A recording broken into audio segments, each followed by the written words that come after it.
I've seen a couple of your videos in the past, and one of them I thought was interesting that you said every cancer can be cured in 2 to 6 weeks.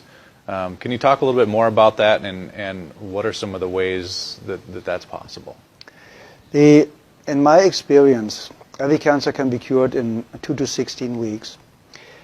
Some cancers can be cured in minutes because every doctor in the world that's in office for 20 years or longer knows cases of spontaneous healing. There's even a book out called Spontaneous Healing by a guy I really don't like, just stating that there are cases of spontaneous healing. That means if it's possible, we just have to find a way to access this. That's number one. The second, you get rid of acidosis and toxemia. The second, the body gets alkaline and oxygen rich. With juicing a lot of greens like chlorophylls, everything that's green has a lot of chlorophyll, gives the body a lot of oxygen. Getting your body alkaline with good calcium, with good nutrition, with good trace supplements, trace minerals, will help to alkalize the body. So that means the second you are alkaline, the cancer already stops. It can take a couple of days, a couple of weeks, but it stops. You get the body to a healing pH level, which the pH scale goes from 0 to 14, so 7 is neutral, and you need to be slightly alkaline. 7.36 is ideal. But in the healing phase, you should go up to 7.5. It's a little bit over-alkalizing the system. A great friend of mine, Dr. Martin in Germany, is using oxygen more step therapy, for example, where you take the blood out, get ionized oxygen, and to lead the blood back in. And you do this 12 times, and you have basically brand new blood like a newborn baby. So you already eliminated the lack of oxygen. You see the blood coming out looks like black. They put the oxygen in and it becomes pink. And it's like legal doping. You get it and you feel so energized and you're so vital. What my MDs in Europe use is vitamin C injections, intravenous vitamin C injections, 100 cc's a day, 3 times a week. That's what we used in certain cases more often. And very often, believe it or not, in my personal experience, the tumors or the cancerous growth was basically gone within a couple of days. And because vitamin C is so powerful and one of the greatest healers out there, you can fix nearly every heart problem, cardiovascular problem with vitamin C. They want to take it off the market. So it's going to become a prescription medication, and then it's synthetic and will not work anymore, like vitamin E. Vitamin E basically helps you to cure very easy and fast blood pressure problems in any way, shape, or form. That's why they made a study with artificially created vitamin E, chemical created vitamin E. Said, see, it doesn't work. No, of course not. Chemicals don't work. Nature works. If nature creates a problem, nature creates a solution.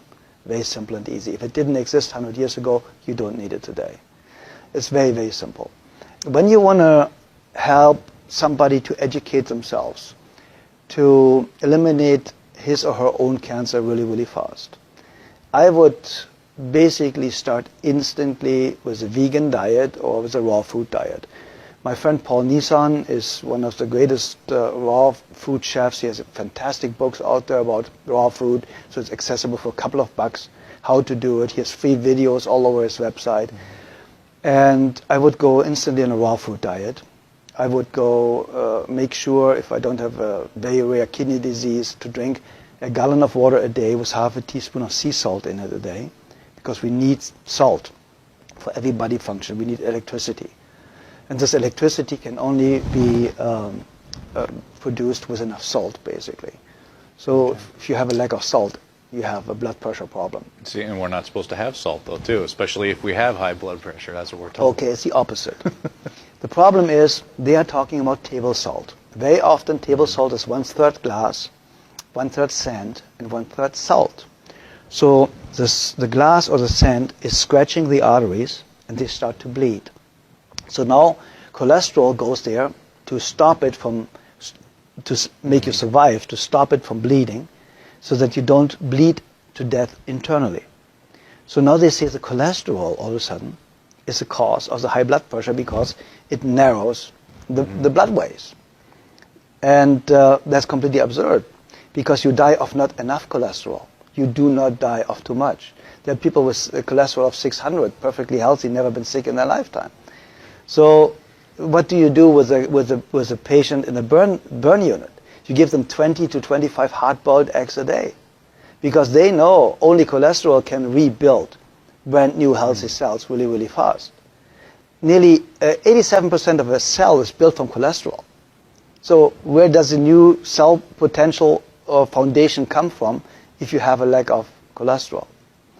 Everybody should have at least 250 combined cholesterol.